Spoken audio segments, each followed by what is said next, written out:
Welcome back to Daily DeFi. Today's June 27th of 2021, Sunday. Hope everyone's having a great weekend. It is a nice cloudy day here on the Black Sea in Batumi, Georgia. Yesterday the sun was just blasting, so it's nice to have a little break from that, a nice relaxing Sunday, get some reading done, get some work done. So let's hop right into it. Today's topics are inSure DeFi, Kyber Network, and Sushiswap, three altcoins that are actually doing relatively well. Yesterday we saw that a larger correction with Ethereum and Bitcoin kind of having those lagging effects of those options expiring. And besides those kind of that we're talking about today, they're doing decent. inSure DeFi is one, always with these altcoins. Obviously, you have to do your own research. Watch the video down below in the description talking about all the different ways to DYOR on different altcoin projects. And then also we'll be talking about this kind of news article on the Federal Reserve now actually recognizing this growth in stablecoins, as well as Israel and Palestine, what's going on with their kind of talks in the crypto industry. So this will be a little bit of a quicker daily DeFi. I'm not going to spend as much time. It'll probably be closer to 5 minutes. And potentially moving forward, I'm going to play around with what is better, a 10-minute episode or a 5-minute episode, since I do this series so regularly. When I first started it out when I was in Kosovo, I was doing more 5-minute episodes. Then when I got to Turkey, I started doing a little bit more long-form daily DeFi episodes. But since I think we will be kind of trading sideways for a little bit here, maybe throughout July, and then maybe August, September, we'll see some kickoff in the market. I might move these back to like 5-minute episodes, which I think is reasonable, right? So let me know in the comments if you have any questions and anything on the channel. If you request a new video, if you have a new video topic, if you want to see more real estate style videos, if you want to see me talk about more about the macroeconomy, travel, whatever it is, all these different things, you can join the Telegram group and we can discuss those things in a bit more detail. But the total value locked in currently is $49.3 billion. Aave dominance is right at 15.5%. And Defi Pulse index has recovered just a tiny bit to 228. So you can see Aave, Curve, Compound Maker all in that same position, all up around 2% on the daily. Juicy NFTs right here, right around $4.6 million.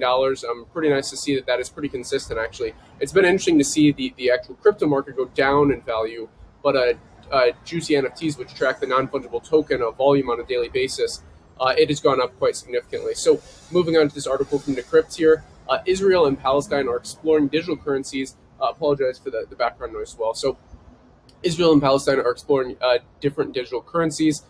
Very, very interesting right here. So Palestine wants to explore the crypto to reduce the dependence on the shekel. There's a lot of problems with these fiat currencies, and that's why I think you saw places like El Salvador adopting Bitcoin as legal tender, and I think this is only going to just spiral into effect, especially if we see more kind of adoption throughout this kind of like long-term bull run. So Israel is currently trailing Ethereum tech for its own Gov coin. So personally, I'm not the biggest fan of these government of these like government stable coins, because the whole point of crypto is to not have these things centralized, but rather be decentralized, open source, so no one can actually control it. They're kind of incorruptible.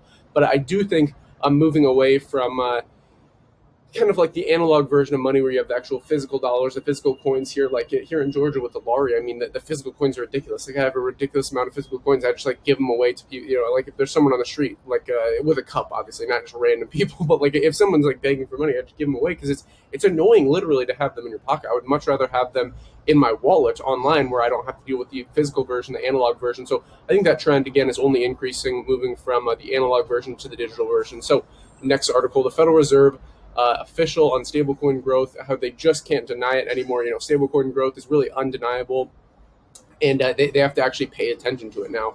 Especially we talked about JP Morgan. Man, the sun is just starting to hit me now. But we talked about JP Morgan the other day, how they have this like JPM coin and their own version of the stablecoin. It's like you have to recognize that more institutions are trying to get into this. Facebook was trying to get into it with their Libra currency. You have things like DAI, you have USDT, you have USDC, you have all these different stablecoins out there that they really, really have to take a look at it, right? So right here you saw this exponential curve, and Caitlin Long, incredible girl, she is working in Wyoming for kind of like this crypto bank, and she's been on Anthony Pompliano's podcast quite a bit, so definitely check her out. But overall, it's very, very important to understand that the Fed has to actually recognize this. I absolutely love stablecoins, especially, again, in contrast with US dollars. Now, again, it depends on, there's all this kind of USDT debate, whether or not it's good or not, but I think temporarily I would rather have it than something like the lari. But you can see here, everything's just a bit sideways on Sunday, which is typically what we see. This chart's pretty correlated, which we talked about on Daily DeFi 100. How the market's just kind of moving sideways, but you see all these charts are basically the same. Obviously, you have some that are uncorrelated, but you see how literally all these charts look very, very similar. Moving on to Sushiswap, doing pretty well on the 24-hour time frame. Rank 771, right around $6.79, up about 5% on the daily. That market cap is sitting right around just $8.5 million, or sorry, 850, right around $850 million. It's kind of more or less in that area. We've retraced back down from those highs of $21 now to right around $6. So I'm looking for maybe a 3 to 4x gain if we pop back up from these levels. So Kyber Legacy Network Crystal, KNC, ranked number 121 on about 82,000 watch lists, right around 4% on the daily. Market cap right around $250 million, right around that level, is where we've been fluctuating. Volume is around $44 million. We didn't really have this pop, since this past bull run, where Kyber got up to those very high levels, and it really hasn't been in the limelight, to be quite honest, this bull run. But you never know with a project like this. Again, if you believe in it fundamentally, if you want to see me do a deep dive video on it, let me know in the comments down below. And lastly, here with inSure DeFi, one that I don't think I've talked about on this channel, interesting project. We're just going to take a look at what they've done, and it's pretty crazy, 44%. Well, nothing else has popped up that much, but since it's a low market cap project, you have to understand that, right? So this 44% tomorrow can be down 44%, or it can be down 88%. So it's kind of this sliding scale where I wouldn't get too excited. And typically when I focus on projects that are doing the best on the 24-hour time frame, this is not at all saying these are good buys right now. If anything, like I talked about in the past, I don't give buy or sell signals, but if anything, I would be looking to pull profits if you hold these tokens, especially if something's popping 44%. You just don't see that in a traditional market. You don't see that in real estate overnight. Typically don't see that in the stock market or in commodities overnight, but you do see it with crypto. So that's why I do this daily DeFi series, because there are a lot of opportunities in the market. So that's all for this one. It was a bit of a shorter episode. Again, I apologize for the background noise, but yeah, that's all for this one. If you enjoyed it, like, subscribe, button all, invest global, and until next time.